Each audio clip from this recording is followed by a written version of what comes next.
Seventh day to all of you para sa mga bahagi ng LGL ng Senior Leors at gayon din sa Basta Driver, Jesus Lover. Na alam ko naman, once a month, you gather together somehow to fellowship, to share the book, so that you can have input and at the same time be able to catch up with one another. And now I'm making this video and I would like to present to you my proposal, the agenda that we are going to officially use for this community na kung saan magkakaroon ng dynamics yung ating pagtitipon whenever there will be a time for leadership group ng Senior Leors or Basta Driver, Jesus Lover. And this proposal I would like to make to all of you, ito yung agenda na kung saan that would bring everyone to be on the same page. Alam ko naman na madalas you share the book with each other. Lalo na yung ginagamit yung libro na Manila Miracle. And I think for the past many months or even years, that's the kind of format that we are doing. But this time, we thought of coming up with a more dynamic kind of agenda. Kung sa small group, meron tayong agenda. Remember, sisimulan natin yung agenda ng warm-up.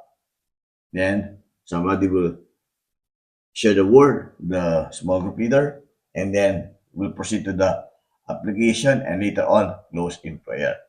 Kung may agenda, that only shows na merong order at merong expectations ang bawat isa.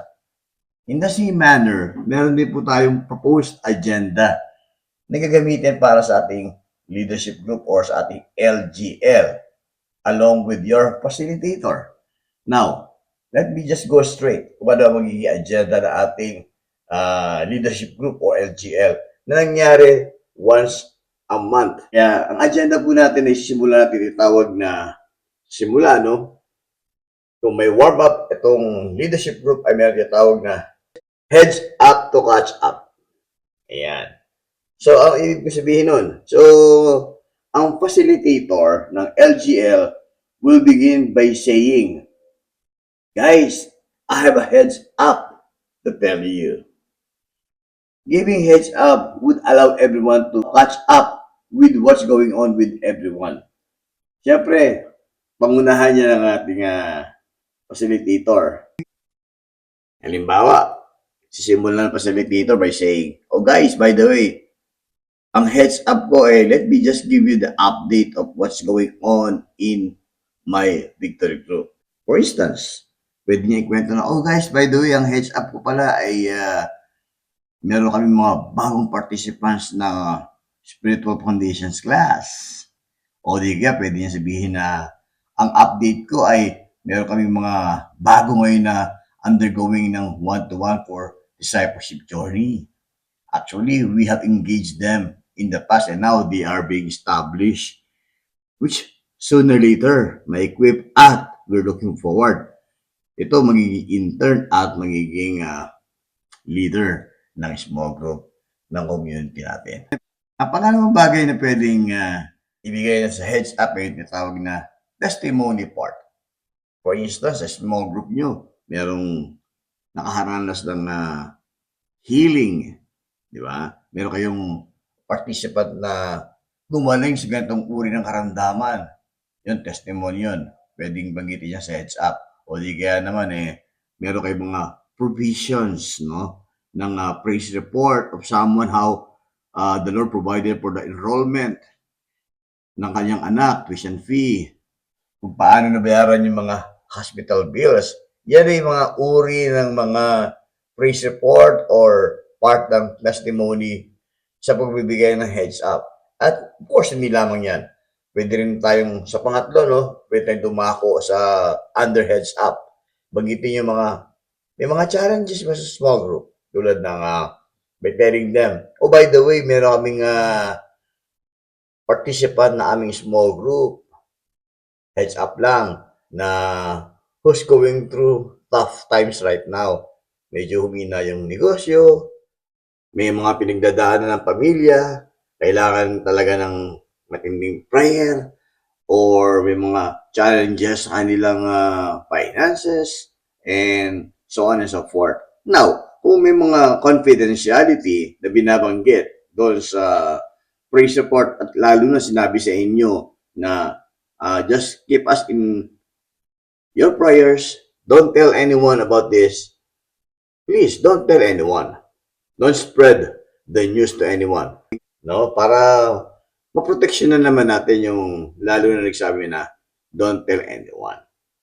Especially if this is something confidential that you just have to keep it to your small group. Don't tell anyone. Yan, bubantay lang natin yan. At mga challenges sa trabaho, sa pamilya, sa personal, you can table it in your leadership group. Or challenges ng small group mo na yung mga participants mo ay hindi na nagpapakita sa'yo. You don't know how to handle them anymore. Then, you can discuss it in your leadership group. Those are the 3 things under heads up for everyone to catch up. In that way, bahagian kayo ng mga bagay-bagay na nangyayari sa inyong small group.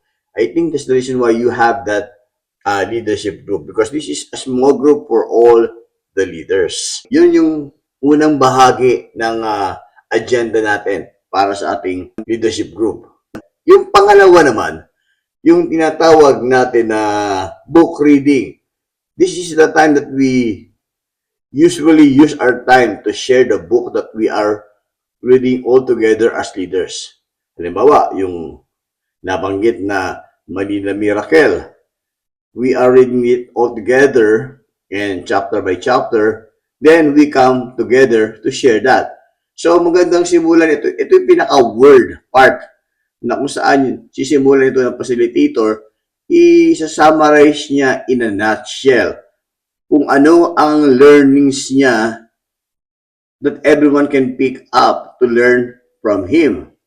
And then, siguro ideally, mga 5 to 10 minutes, mag-share yung facilitator. And then, everyone can listen and pick up from whatever impartation of learnings and from whatever, maybe there's a principle to learn or a method to apply, things like that. Yan yung window where the facilitator will begin to share. Then, the third part of the agenda after ng heads up to catch up, after ng sharing the book, then we'll proceed to the application.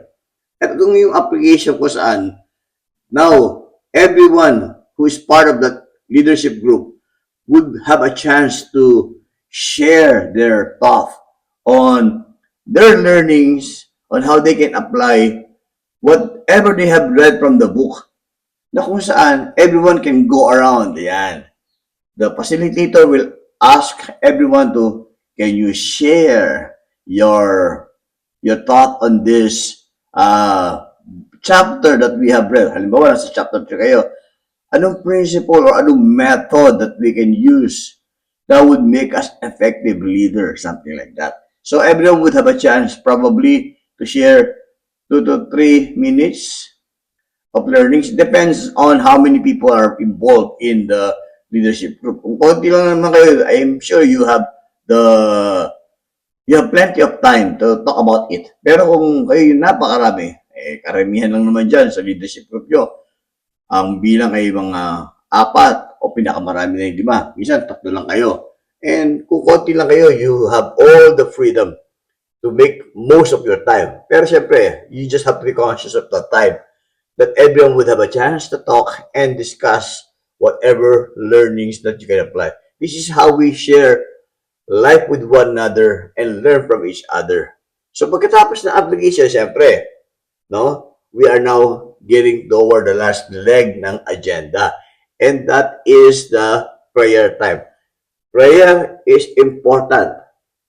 Sa prayer time po, pwede yung balikan yung mga first part na binanggit niya tulad ng mga challenges, tulad ng mga bagay na you're experiencing difficulty in life, yung mga problema sa family matters or work-related that you have been experiencing challenges, mga kailangan mo ng wisdom on how you are going to provide parenting sa mga apo, sa mga anak, no? And stuff like those.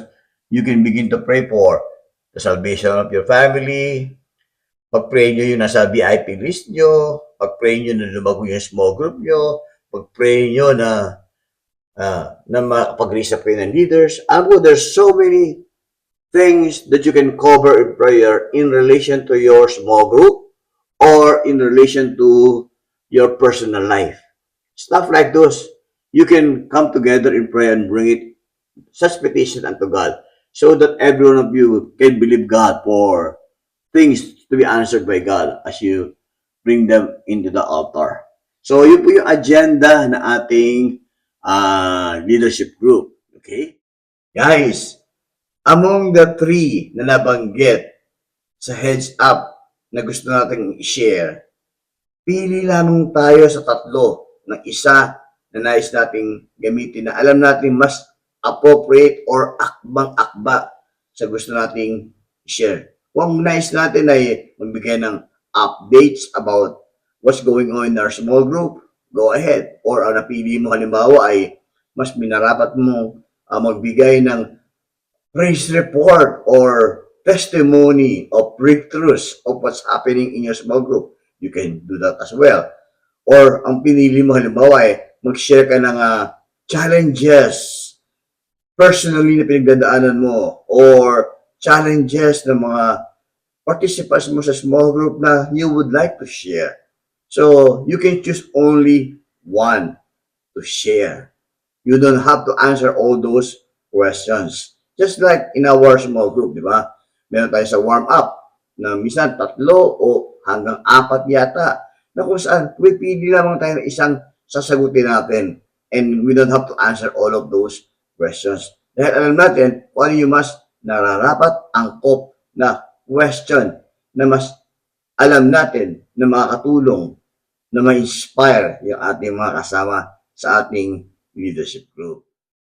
Pagdating naman po sa suggested time in utilizing our agenda para sa ating LGL, meron lang po tayo tinatawag na 90 minutes window to make use of that.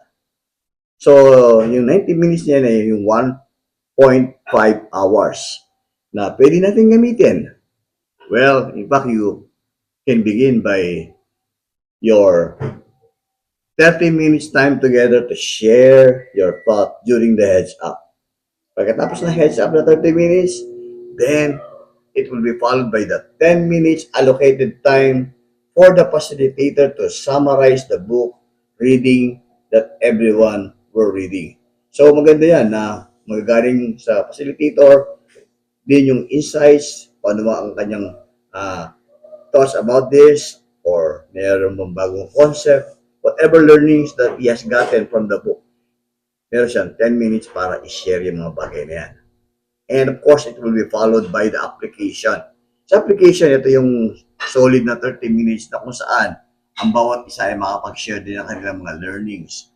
May bago bang principles that everyone can pick up? Meron bang method that everyone can use or utilize to apply? Meron bang mga iba-ibang mga bagay na pwedeng matutunan o insights na pwedeng mapulot ng bawat isa? Yan, solid na 30 minutes yan. And it will be followed, of course, after the application ng tinatawag nating time for us to pray. Sa prayer, meron kang 20 minutes solid na kung saan you can have more time to pray and enjoy bringing all our petitions unto God. Yun. 1.5 hours po yan. 90 minutes. Ideally, okay yan. 1 hour, better. Pero 2 hours, mahaba na po yan. So I hope na every one of you would be able to make it each month as much as possible. Para po sa mga nakakamiss ng inyong LGL, I would like to encourage you sana, huwag kayong pubalya. Hanggat maaari, hanggat kaya po natin na schedule because Alam naman po natin na maikli lang mong panahon and we want to make the most of our time here on earth. Lalo na tayong mga seniors na alam natin na masigasig tayong nagkakasama-sama. And we don't want to miss out, such kind of gathering together. Lalo na ito yung fellowship and meeting of all the leaders where we can share our lives with one another. So, umasa po ako yung mga hindi madalas nakakatid na LGL. Please, this time, hook up with your facilitator and join them. Don't miss it. And thank you for co-laboring with us in advancing the kingdom of God. God bless you all and have a wonderful day, weeks, months, and years ahead of you. Thank you. Mabalos.